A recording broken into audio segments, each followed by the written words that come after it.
Hi friends, सुविधा स्टोरीजमध्ये तुमचं स्वागत आहे। या ठिकाणी मला घागऱ्याचं कापड आणि त्यावरचा वर्क केलेला ब्लाऊज पीस त्याच्यामध्ये आलेला आहे।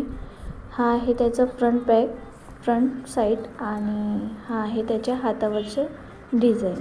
हातावरची डिझाइन त्यांना फुल साईजमध्ये जेवढी आहे तेवढीच डिझाइनमध्ये हात हवे होते आणि हा त्याचा बॅक साईडचा कपडा। पहिलं मी अस्तरवर माप घेऊन कट करून घेते आणि नंतर मग जो वर्क केलेला ब्लाऊज आहे त्याच्यावर कट करून घेते। हा आहे बॅक साईड आणि हा आहे त्याचा फ्रंटचा पार्ट।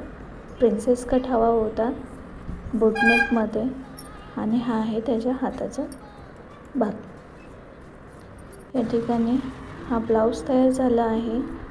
कस्टमरला खूप आवडला आणि त्यांना वन साईड चेन हवी होती, तो सो त्यांना खूप मस्त आवडला ब्लाऊज आणि हा आहे त्यांचा घागरा।